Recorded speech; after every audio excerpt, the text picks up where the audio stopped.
प्रदेशाध्यक्ष सन्माननीय जयंतजी पाटील साहेब जोरदार टाळ्या यावरती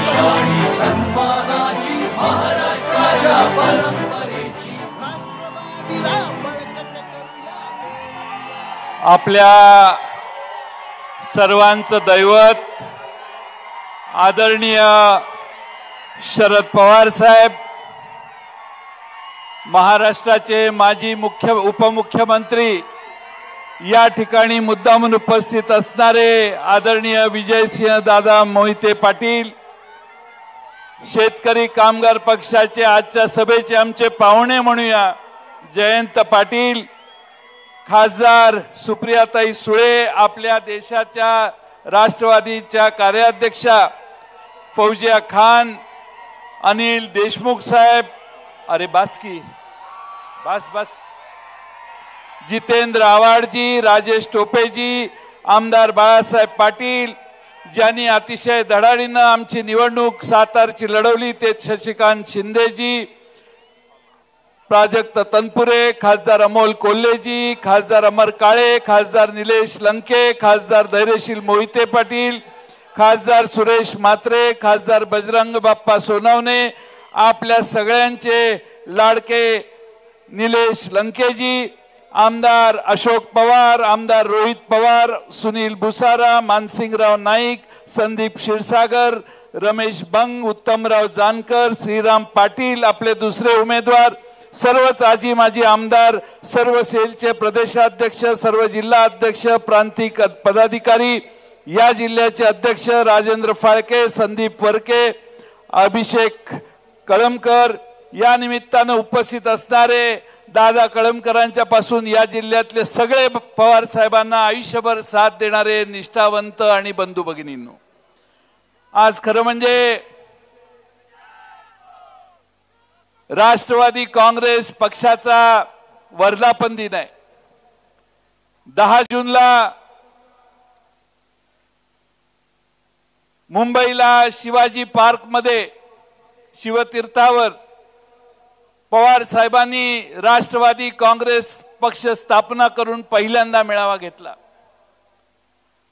या घटनेला आज 25 वर्ष पूर्ण होऊन 26वे वर्ष सुरू होतंय। फार मोठा पल्ला या पक्षाने गाठला, निवडणूक लढवली त्यावेळी पवार साहेब झंझावात प्रमाणे महाराष्ट्रभर फिरले। महाराष्ट्रात पहिल्यांदा आपण सत्तेत आलो आणि तेव्हापासून सलग 17.5-18 वर्ष पवार साहेबांच्या मेहनतीने, पवार साहेब या ब्रँडने आम्ही सगळ्यांनी सत्तेत जाऊन सत्तेचा उपभोग घेतला, लोकांची सेवा देखील केली, पण अनेकांना महाराष्ट्रात संधी देण्याचं काम पवार साहेबांनी केलं।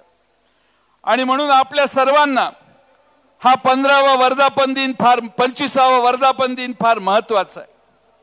आपण अनेक संकट पाहिली, आपल्या संकटाला तोंड देताना आपले नेते पवार साहेब पुढे राहून या सगळ्या संकटाला तोंड देत होते। सत्ताही आली, सत्ता आली गेली, अनेक लोकांनी पवार साहेबांना साथ दिली। महाराष्ट्रामध्ये पवार साहेब मी ज्यावेळी फिरतो त्यावेळी डोळ्यात पाणी आणून तुम्हा पवार साहेबांच्यावर प्रेम करणारी असंख्य कार्यकर्ते, लाखो कार्यकर्ते महाराष्ट्रातल्या कानाकोपऱ्यात आहेत। मला माहिती आहे या गर्दीमध्ये असंख्य जणांनी पवार साहेब तुमची 40-45 वर्षापूर्वीची सभा देखील पाहिली असेल। या नगर जिल्ह्यातल्या प्रत्येक तालुक्याच्या ठिकाणी तुम्ही सभा रात्री घेत होता, एस काँग्रेस असताना देखील। तेव्हापासूनचे भक्त महाराष्ट्रभर पवार साहेब पसरलेले आहेत आणि त्याचा साक्षीदार मी आहे। महाराष्ट्रातल्या प्रत्येक तालुक्यात पवार साहेबांना मानणारा फार मोठा समूह कार्यकर्त्यांचा आहे। आम्ही कदाचित तिथं आमदारकी लढवली नसेल, खासदारकी त्या भागातल्या लढवल्या नसतील, पण तिथली माणसं पवार साहेबांच्या मागे आहेत आणि पवार साहेब सांगतील तीच दिशा आणि विचार आहे। हे 25 वर्ष, त्यापूर्वी देखील 15-20 वर्ष पवार साहेबांच्यावर श्रद्धा करणारा ठेवणारा माणूस आज पवार साहेबांच्या पक्षाच्या मध्ये आज काम करतोय। त्या सगळ्यांना आज वंदन करण्याचा आज खऱ्या अर्थाने आनंदाचा दिवस आहे। महाराष्ट्रामध्ये अनेक वेळेला आम्ही सगळ्यांनी वेगवेगळे अनुभव घेतले, प्रत्येक निवडणुकीत वेगळे निकाल आले, पण ही निवडणूक एकमेव अशी आहे की सगळ्यात कमी जागा मिळवल्या आघाडीमध्ये आणि सर्वात जास्त जागा निवडून आणल्या. पवार साहेबांचा करिश्मा एवढा मोठा आहे आणि समजूतदारपणा देखील एवढा मोठा आहे की आम्ही 3-4 जागा महाविकास आघाडीचं बस्तान व्यवस्थित व्हावं, अंडरस्टँडिंग व्यवस्थित व्हावं म्हणून पवार साहेबांनी सूचना दिली. काही पावलं आम्ही मागे घेतल्या, काही जागा आपण सोडल्या, पण 10च घेतल्या आणि 10 पैकी 8 9वी सातारची जागा पण निवडून आल्यासारखी आहे. त्यामुळे 9 ठिकाणी पवार साहेबांचा प्रभाव आज निर्माण करण्यात आला. आणि म्हणून आपल्या सर्वांना मी या निमित्ताने एवढंच सांगेन की महाराष्ट्रभर पवार साहेबांची लाट आपण सगळ्यांनी पाहिली. काही लोकांचा प्रयत्न होता पवार साहेबांना बारामतीतच अडकवून ठेवायचं. पवार साहेबांना बारामतीत अडकवून ठेवलं की सगळा महाराष्ट्र मोकळा होईल अशी भावना काही लोकांच्या मनात होती. पण महाराष्ट्र निवडणुकीत पालथा घालणार नाहीत ते पवार साहेब कसले. पवार साहेबांनी सगळा महाराष्ट्र पालथा घालला. मी 1990 सालची निवडणूक लढवली पहिली. पवार साहेबांचा झंझावत आपल्यापैकी अनेकांनी बघितला असेल, पण तरुण पिढीला माहित नाही. दिवसाला 15-15, 20-20 सभा प्रत्येक तालुक्याच्या ठिकाणी जाऊन पवार साहेब घ्यायचे. इस्लामपूरला पवार साहेबांची सभा झाली की आपली निवडणूक संपली, आपण विजयी झालो या भावनेत महाराष्ट्रातल्या प्रत्येक मतदारसंघातले आमदार होते. आणि म्हणून महाराष्ट्र पिंजून काढण्याचं काम अनेक वेळा पवार साहेबांनी केलं. खरं म्हणजे मला अनेकांना बारामतीत पवार साहेब अडकतील असं वाटत होतं. निवडणुकीचे बरेच डाव पवार साहेबांनी बघितलेले आहेत. दिल्लीश्वरांची इच्छा होती की पवार साहेब बारामतीत अडकले पाहिजेत. सुप्रियाताईंना पराभूत करण्यासाठी जंग पछाडण्याचं काम झालं. हे तुम्हाला मी वेगळं सांगून तुमचा वेळ घेत नाही.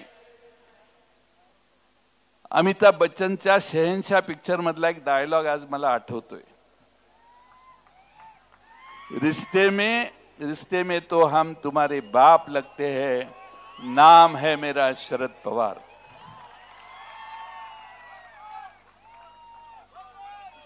मी अमोल कोल्हे नाही, मी वन्स मोर करू शकत नाही, ते त्यांनाच जमतं. पण मला हे सांगायचंय की मी सांगितलं होतं तुम्हाला पार्टी सोडून जायची लोक. 19 साली मी सांगितलं अ गेला तर ब आहे, ब गेला तर क आहे, क गेला तर ड आहे, कारण शरद पवार नावाचं विद्यापीठ आमच्याकडे आहे. आज त्या वाक्याची खरेपणा आज पवार साहेबांच्या आणि तुमच्या सगळ्यांच्या ताकदीत आज लोकांना आणि महाराष्ट्राला दिसून येतोय. खरं म्हणजे मी प्रत्येकाला सांगायचो, पवार साहेबांना अनेक आमदार सोडून गेले. अनेक आमदारांनी सोडून गेल्यानंतर देखील पवार साहेबांनी महाराष्ट्रात लोकांच्या ताकदीवर पक्ष पुन्हा पुढे आणण्याचं काम केलं. 2024 मध्ये 40 आमदार गेले. आमचा पक्ष गेला, चिन्ह देखील चोरून नेण्यात आलं. तुतारी वाजवणाऱ्या माणसाच्या चिन्हावर पवार साहेबांनी 8 खासदार निवडून आणले. 8 तुम्ही हाय कुठं? आणि म्हणून मी सांगायचो, परवाच भाषणात एका ठिकाणी सांगितलं, पोरं शाळा सोडून गेली तरी शाळा कधी बंद होत नाही. पुन्हा नवे विद्यार्थी शाळेत घडत असतात. शाळेचा हेडमास्तर हेच काम करत असतो. आणि मी सांगितलेलं माझ्या शाळेचा हेडमास्टर खमके आहे. तो खमकेपणा आज शरद पवार साहेबांनी तुमच्याकडे सगळ्यांना दाखवला. आणि म्हणून अनेक जण मला विचारतात पुढं काय. महाराष्ट्रातल्या नव्या चेहऱ्यांना पुढं करण्याचं काम पवार साहेब आता करतील. पुन्हा एक नवी पिढी महाराष्ट्राच्या समोर उभा करण्याचं काम पवार साहेबांचं करण्याची दृष्टी आहे. आम्ही 90 साली उभा राहिलो. 99 साली पहिल्यांदा राज्याचा अर्थमंत्री मला करण्याचं काम पवार साहेबांनी केलं. मी साहेबांना रात्री म्हटलं, साहेब म्हातारे माणसाचं काम यशवंतराव मोहिते साहेब आमच्याकडे होते, ते अर्थमंत्री, मी नको. नाही म्हटले तूच. RR पाटील आबा आपले असतील, अनिल देशमुख असतील, अनेक तरुणांना संधी त्यावेळी पवार साहेबांनी दिली. आज पुन्हा एकदा त्याच मूडमध्ये पवार साहेब आहेत. नव्या चेहऱ्याला, तरुणांना महाराष्ट्रात संधी द्यायची आहे. तुम्ही काही चिंता करू नका. या महाराष्ट्रात खरं म्हणजे आपल्या सगळ्यांच्या ताकदीवर आणि आशीर्वादावर 8 खासदार निवडून आले आहेत. मी काही मोदींसारखी किंवा भाजपसारखी चुकी करणार नाही 400 पार म्हणण्याची. मला प्रत्येक सीट निवडून आणायचं अध्यक्ष म्हणून माझी जबाबदारी आहे. समोरच्याला अंदाज न लागून देता निकाल आणायचं काम आपण सगळ्यांनी करायचं. त्यामुळे थोडीशी माझी तुम्हाला विनंती आहे. मी पक्षाचा अध्यक्ष आहे. माझे महिने अनेकांनी मोजून झालेले आहेत. आता माझे महिने एक 4 महिने मोजू नका. मी करतो व्यवस्थित. आणि जाहीर ट्विटरवर वगैरे बोलायचं जरा बंद करा. काय असेल ते शरद पवार साहेबांना, जयंत पाटलांची तक्रार जाऊन करा. शरद पवार 2 कानाखाली मारतील आमच्या, नाही तर काय करतील तो त्यांचा निर्णय. पण जाहीर बोलू नका. पक्ष हा महाराष्ट्रातल्या लाखो लोकांची संपत्ती आहे, कुणा एकाची संपत्ती नाहीये. मी चुकीचा वागलो तर ह्या महाराष्ट्रातल्या जनतेवर परिणाम होणार आहे. याचं भान ठेवून आपण सगळ्यांनी वागूया. फक्त 4 महिने. नोव्हेंबर नंतर मीच नमस्कार करेन. पण ही 4 महिने आपण एका दिलानं राहू. पक्षात काय करायचे ते कानात येऊन सांगा, काय प्रॉब्लेम नाही. पण जाहीर बोलायचं बंद करा. खाजगीत बोलायचं बंद करा. ही टीम आहे. टीम वर्क ज्यावेळी होतं त्यावेळीच विजय होतो. हे अमोल कोल्हेंपासून, लंकेंपासून, बाप्पांपासून, बगरेंपासून, आमच्या धैर्यशील मोहिते पाटलांपासून सगळ्यांना माहिती आहे टीम वर्कला महत्व आहे. हा विजय काही माझ्या एकट्याचा नाही आहे, चिंता करू नका. हा विजय सगळ्या टीम वर्कचा आहे. मला माहिती आहे बगरे गुरुंच्या इथे शेट्टे साहेब तिथे बसलेले आहेत. शेट्टे साहेब अहोरात्र 24 तास बगरे गुरुजींना घेऊन 2 महिने फिरले. त्या माणसाचे कष्ट आहेत. शेट्टे साहेबांसारखे पवार साहेबांच्यावर निष्ठा ठेवणाऱ्या प्रत्येकाचा जीव या पक्षात अडकलेला आहे. आणि म्हणून पुढची विधानसभा यशस्वीच व्हायची आहे, त्याला तडजोड नाही. आणि म्हणून याच्यासाठी प्रयत्नाची शिकस्त मित्रांनो आपण सगळ्यांनी करूया. हा माझा शेअर नाही, पण मी माझ्या मित्रांनी एका दिलेला आहे, बसलेला आहे इथं. न रुकी वक्त की गर्दिश, अनेक लोक सोडून गेले त्याच्यावर आहे. न रुकी वक्त की गर्दिश ना जमाना बदला, ना रुकी वक्त की गर्दिश ना जमाना बदला, जरा पत्ते क्या टूटे परिंदों ने तो ठिकाना बदला. जरा पत्ते क्या टूटे पेड़ के तो परिंदों ने ठिकाना बदला. पवार साहेबांची ताकद पवार साहेबांना आणि तुम्हा आम्हा सगळ्यांना माहिती आहे. आणखीन एक महत्त्वाचा मुद्दा आहे. जयंत पाटील म्हटले अहिल्यानगरला, अहमदनगरला तुम्ही वर्धापन दिन साजरा केला. यालाही एक पार्श्वभूमी आहे. या भागानं प्रचंड यश पवार साहेबांना दिलं. नाशिक जिल्हा तर पवार साहेबांच्यासाठी वेडा होऊन कष्ट करून प्रयत्नाची शिकस्त करतो. हा कांदा आणलेला, कांद्याचा फोटो आणलेला सानप, हा तरुण मोदी साहेबांच्या सभेत जाऊन त्यांना कांद्याचं बोला म्हणून सांगणार. ही छाती हिम्मत नाशिककरांची. मी त्या नाशिककरांच्या हिमतीला सलाम करतो. एवढा हिम्मतबाज शेतकरी मी महाराष्ट्रात बघितलेला नाही. आणि म्हणून आम्ही या अहिल्यानगरला आलो, अहमदनगरला आलो. आजचा वर्धापन दिन आहे. सूचना होती की मुंबईतला एखादा हॉल घ्या आणि करा. अमोल कोल्हे साहेब म्हटलं नाही, 4 तारखेचा निकाल बघू. 4 तारखेचा निकाल सोयीचा असेल तर आपण अहमदनगरलाच जायचं. आज तुम्ही सगळ्यांनी निलेश लंके सारख्या एका खऱ्या कार्यकर्त्याला निवडून दिलं. नगर जिल्ह्याचे आभार मानावे तेवढे थोडे आहे. संपत्ती, साधनं सगळ्या विरोधात एक सामान्य सामान्य कार्यकर्त्याला तुम्ही निवडून दिला, ह्या नगरच्या दुसऱ्या जागेला देखील तुम्ही सगळ्यांनी यश मिळवलं. त्यामुळे नगरकरांचे आभार महाविकास आघाडीला विजय करून दिल्याबद्दल मानायलाच पाहिजेत. आणि म्हणून आज आम्ही इथं आलोय.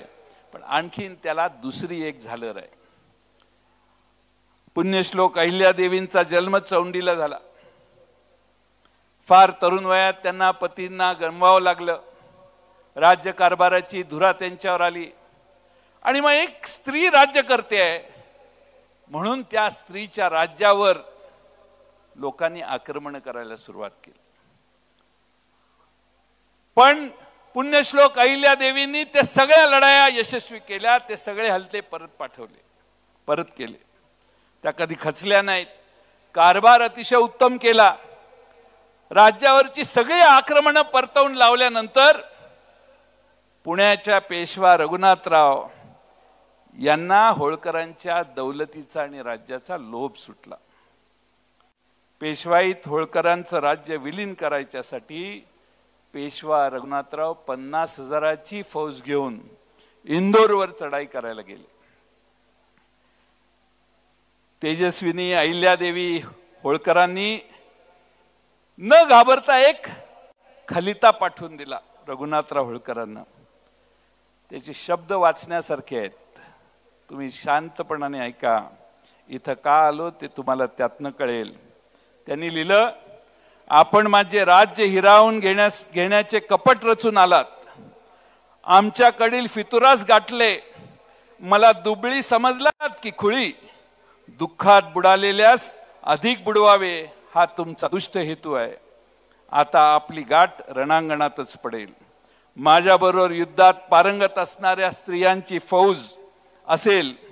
मी हरले तर कीर्ती करून जाईन. पण आपण हरलात तर आपल्याला तोंड दाखवायला जागा उरणार नाही. म्हणून लढाईच्या भरीस न पडाल तर बरे. मी अबला आहे असे समजू नका. मी खांद्यावर भाले घेऊन समोर उभे राहिले तर पेशव्यांना देखील भारी पडेन. वेळ पडली तर हत्तीच्या पायी साखळीशी बांधून तुमचं स्वागत न केले तर होळकरांच्या सुनेचं नाव लावणार नाही. अशा अहिल्यादेवी होळकर होत्या. हा महाराष्ट्राचा इतिहास याच मातीतून तयार झालेला आहे. या मातीनं स्वाभिमान शिकवला. या मातीनं लढण्याचं शिकवलं. कार्यकर्त्यांना प्रेरणा दिवसासाठी वर्धापन दिवसासाठी इथं बोलवलं. त्याचं जयंत पाटील हे आणखीन एक कारण आहे. या मातीला स्पर्श करून तुम्ही जावा. तुम्ही देखील अलिबाग मध्ये आणि रायगडात लढायला शिकाल. ही मातीच एवढी लढवायची आहे. खरं म्हणजे या देशातल्या जनतेने यंदाची लोकशाही वाचवली. मी उद्धव ठाकरे शिवसेना प्रमुख यांचेही आभार मानेन. महाविकास आघाडीचे महत्वाचे घटक महाराष्ट्रभर ते फिरले. अनेक चांगल्या सभा केल्या. ठीक आहे, यश 2-4 जागा मागं पुढं ठीक आहे. पण त्यांनी प्रचंड मेहनत घेतली आणि महाराष्ट्रभर फिरले. त्यांचेही मी आभार मानतो. त्यांच्याबरोबर शरद पवार साहेब पायाला भिंगरी लावून फिरले. तुम्ही सगळ्यांनी पाहिलं. प्रचंड मेहनत पवार साहेबांनी घेतली ज्याचा उल्लेख मगाशी करण्यात आला. काँग्रेस पक्षाने देखील चांगलं काम केलं. बाळासाहेब थोरात जरा हॉस्पिटलमध्ये आहेत. पण बाळासाहेब थोरात, नाना पटोले ह्या सगळ्यांचंच आम्ही सगळे आभार मानतो. कारण ह्या सगळ्यांच्या महाविकास आघाडीच्या एका सुरात कोऑर्डिनेशन केल्यामुळं चांगलं यश आपल्या सगळ्यांना मिळालं. याच्यात अनेक वक्ते आहेत. अनेकांनी भाषणं केली. मी सगळ्यांची नाव घेत नाही वेळ झाला म्हणून. पण यशवंतराव गोसावी एक आमचे वक्ते आहेत. चांगली भाषणं करतात. आणि दुसरे कराळे गुरुजी, कराळे मास्तर इथं आलेत. कराळे मास्तर उभे राहा.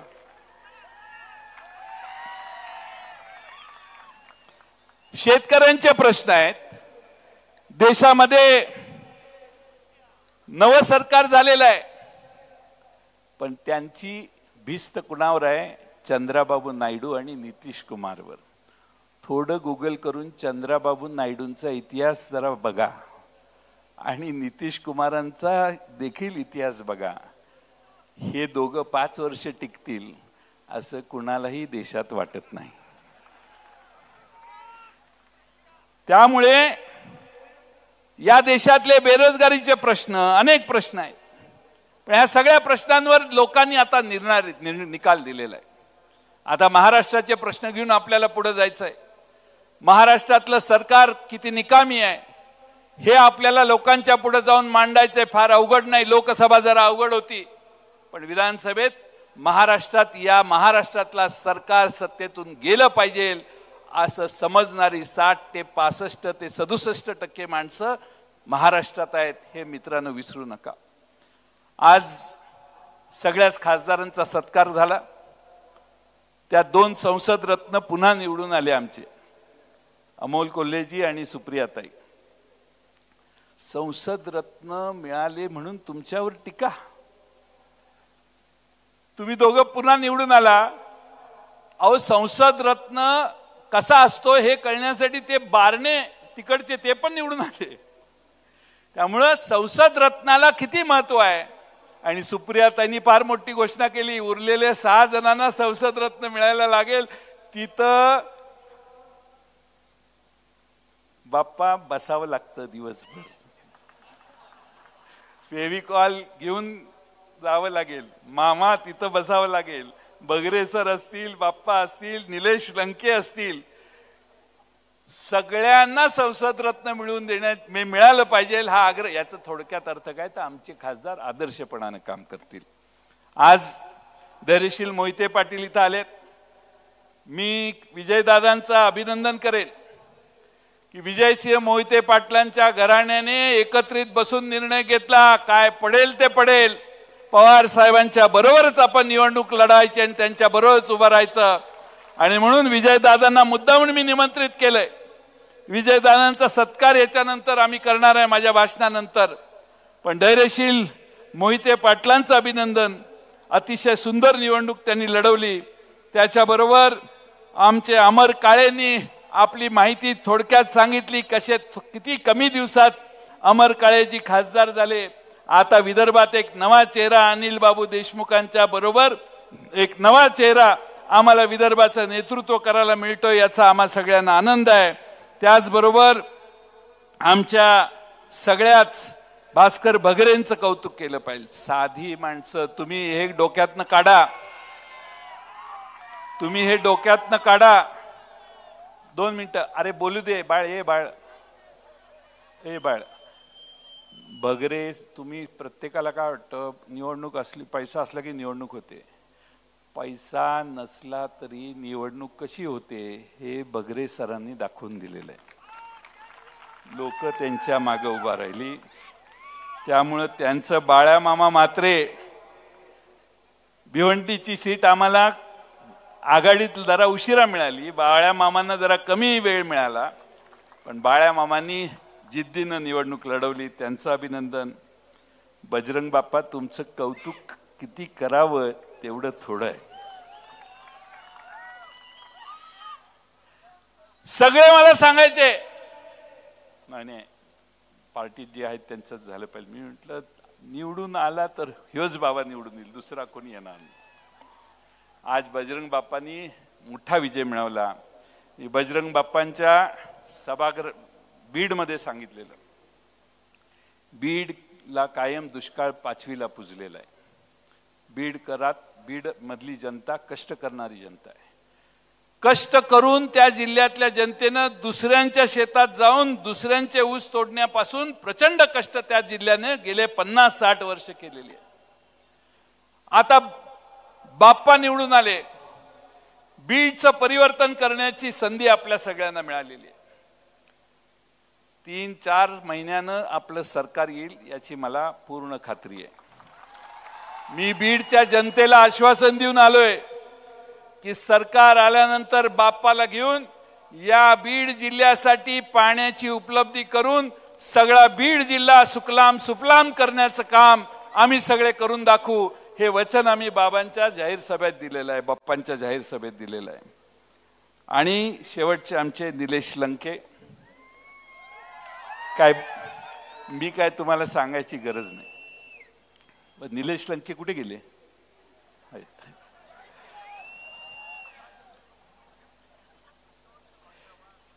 लोक बरोबर येतात. मी त्यांच्या यात्रेच्या उद्घाटनाला आलो. सगळ्या मोठा देवीला हे काका होते तिथं. आम्ही सुरुवात केली प्रचाराची. त्यांच्या निवडणूक जाहीर म्हणजे अर्ज भरायच्या आधीच सगळा प्रचार पूर्ण. आणि फोन केला, जरा लंकेजी जरा प्रॉब्लेम, तुम्ही काय चिंता करू नका, तो भाग असा आहे, तो भाग असा आहे, मी तिकडे जाऊन आलोय. सगळा मतदारसंघ पाठ होता निलेश लंकेंना आणि कोण काय करतंय याचा सविस्तर अहवाल सतत फोनवर देत होते. त्यांचं कौतुक केलं पाहिजे. हा या जिल्ह्याचा एक असा कार्यकर्ता हाडाचा आहे. त्यांचे आई वडील इथं आलेले आहेत, मी त्यांचंही अभिनंदन करेन. पण हा माणूस राजकारणात बराच पुढे जाईल एवढं माणूस ओळखण्याचं चातुर्य निलेश लंकेंना आहे. आणि एक गुप्त गोष्ट सांगतो, जी जाहीर होती, त्यांचा प्रवेश करायला मी चालवतो. पहिला प्रवेश निलेश लंके, तुमचा प्रवेश राष्ट्रवादीत झाला त्यावेळी मी चालवतो तुमच्या प्रवेशाला. आणि दुसरा प्रवेश झाला त्यावेळी मीच होतो. पण हा दुसरा प्रवेश फायनल प्रवेश आहे. निलेश लंकेंनी पवार साहेबांचं नाव उज्ज्वल करण्यासाठी जी मेहनत घेतली त्याबद्दल त्यांनाही सलाम मी करतो. सातारला आमची सीट थोडक्यात गेली, फार थोडक्यात. पिपाणी नसती तर हीच सीट निवडून आली असती. शशिकांत शिंदे हाडाचे कार्यकर्ते, त्यांना आधी आपण सांगितलेलं नव्हतं. उमेदवारी जाहीर करायच्या आदल्या दिवशी सांगितलं आणि दुसऱ्या दिवशी प्रचार सुरू केला. वेळ कमी मिळाला, नाहीतर मला खात्री आहे की शशिकांत शिंदेने देखील हा अंतर कमी कव्हर केलं असतं. रावेरला आमचा पराभव झाला. आमचे श्रीराम पाटील इथं उभे आहेत, उपस्थित आहेत, त्यांचा पराभव झाला. आम्हाला तिथं जरा फटका बसला. पण आपण सगळ्यांनी श्रीराम पाटील आपल्या जळगाव जिल्ह्यात लक्ष घालू. आता तुमच्या जिल्ह्यातले सतीश शेठ आलेले आहेत, तुमचे आपले आप्पा आलेले आहेत, गुलाबराव पाटील देवकर आले, गुलाबराव देवकर आलेले आहेत, सगळे आमचे जिल्ह्याचे अध्यक्ष आलेले आहेत, जिल्हा अध्यक्ष रवींद्र भैया. पुन्हा ताकदीनं आपण एकत्रित काम करायचं सुरुवात करू. मला खात्री आहे जळगाव जिल्हा हा पवार साहेबांना प्रतिसाद देणार आहे. मी शेवटचे दोनच मुद्दे सांगतो. मोदींना नापसंती देशात बऱ्यापैकी लोकांनी सांगितलेली आहे. राज्याच्या नेतृत्वाला देखील लोकांनी नापसंत केलं, ही विसरू नका. त्यामुळे आता पुढचे 3 महिने महाराष्ट्रात अनेक उद्घाटन होतील, मोठे मोठे हे होतील, प्रोग्राम होतील. पण त्याला महाराष्ट्रातली जनता भीक घालणार नाही असा मला विश्वास आहे. आणि म्हणून मी आपल्या सगळ्यांना या निमित्तानं मोठ्या संख्येनं आलात. अनेक मुद्दे आहेत. नीटचा परीक्षेचा मुद्दा, पेपर फुटले, नीटच्या परीक्षेचा मुद्दा आमचे खासदार दिल्लीत मांडतीलच. पण तरुणांचं आयुष्य उद्ध्वस्त करण्याचं काम या सगळ्यांनी केलं. आणि त्यामुळं आपण सगळे मनापासून या सगळ्यांना साथ द्या. खरं म्हणजे बाकीचे सगळे खासदार एकटे आले आहेत, पण निलेश लंके यांच्या पत्नी सौभाग्यवती राणीताई लंकेताई कुठे गेलेत? तर समोर बसलेले आहेत. ताई तुम्ही वर या बघू. राणीताई लंके नागरिकांच्या बरोबर बसले आहेत. कुटुंब लोकांशी किती घट्ट संवाद ठेवून आहे याचा अंदाज आपल्या सगळ्यांना येतोय असं मला वाटतं. आणि म्हणून आपल्या सगळ्यांना माझी विनंती आहे की आपण सगळ्यांनी विधानसभेच्या पर्यंत, माझी तुम्हाला पुन्हा विनंती आहे, हवेत जाऊ नका. 8 खासदार आले म्हणजे आता सगळं राज्य आपण जिंकलं असं न समजता प्रत्येक बूथ सांभाळा. तुमचा मतदारसंघ विधानसभेचा जो आहे त्याच्यात एकत्रित या आणि प्रत्येक बूथ बांधायचं काम 15 दिवसात करा. तुम्हाला आता निवडणूक तुम्ही सगळीकडे लढवली आहे, जिथं लढवली नाही त्यांनाही माझं सगळ्यांचं आव्हान आहे. पण महाराष्ट्रातल्या पवार साहेबांवर प्रेम करणाऱ्या सगळ्या जनतेचं मी आज मनपूर्वक आभार मानतो. तुम्ही आम्हाला जो न्याय दिलेला आहे, विश्वासानं आमचे 8 खासदार निवडून दिले आहेत. महाराष्ट्रातल्या नागरी भागातल्या समस्या देखील हे मांडतील. पुण्यातले प्रश्न, मुंबईतले प्रश्न, नगरचे प्रश्न, जळगावचे प्रश्न, औरंगाबादचे प्रश्न, नागपूरचे प्रश्न तर मांडतीलच, पण महाराष्ट्रातल्या शेतकऱ्याला देखील विनमुख करणार नाहीत. त्याचेही प्रश्न मांडतील आणि महाराष्ट्रातल्या सर्व जाती धर्माचा बरोबर घेऊन जाण्याचं काम पवार साहेब करतायत आणि त्यासाठी तुम्हा सगळ्यांचा आशीर्वाद या 25व्या वर्धापन दिनी पुन्हा एकदा राष्ट्रवादीला मिळावा एवढीच विनंती करतो। अनेक मोठी माणसं आज पवार साहेबांच्या या कर्तबगारीवर आश्चर्य व्यक्त करतायत। त्या पवार साहेबांना आपण सगळ्यांनी मेहनतीने आशीर्वाद दिले, पाठिंबा दिला, त्या सगळ्यांचे मी मनपूर्वक आभार मानतो। सुप्रियाताई आपल्या राष्ट्रीय कार्याध्यक्ष आहेत, त्यामुळे सुप्रियाताई राष्ट्रीय कार्याध्यक्ष असल्यामुळे कालच आमची देशातल्या नॅशनल एक्झिक्युटिव्ह कमिटीची मीटिंग झाली आणि त्यात सुप्रियाताईंनी देखील मार्गदर्शन केलं। हा पक्ष पुन्हा एकदा देशात जोमानं वाढवण्याचं काम PC चाको साहेब आणि सुप्रियाताई देशभर करतील, त्यांना देखील आपण सगळ्यांनी तेवढी मोकळीक आणि साथ देण्याचं काम करूया।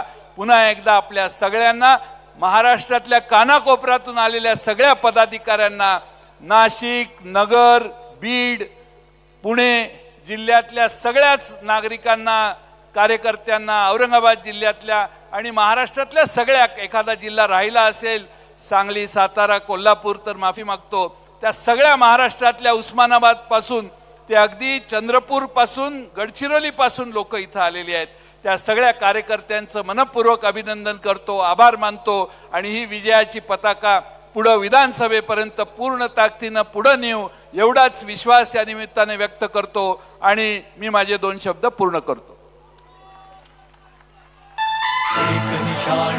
सन्माननीय प्रदेशाध्यक्ष जयंतजी पाटील साहेब यांनी उपस्थितांना संबोधित केलं, त्यांचे आभार। आणि यानंतर या मंचावरती राज्याचे माजी उपमुख्यमंत्री, सोलापूर जिल्ह्याचे लोकप्रिय असे नेतृत्व, राज्याचेच नेते सन्माननीय विजयसिंहजी मोहिते पाटील साहेब मंचावरती उपस्थित आहेत आणि या प्रसंगी त्यांचा विशेष सन्मान प्रदेशाध्यक्ष आदरणीय जयंतजी पाटील साहेब यांच्या शुभ हस्ते या ठिकाणी होतोय।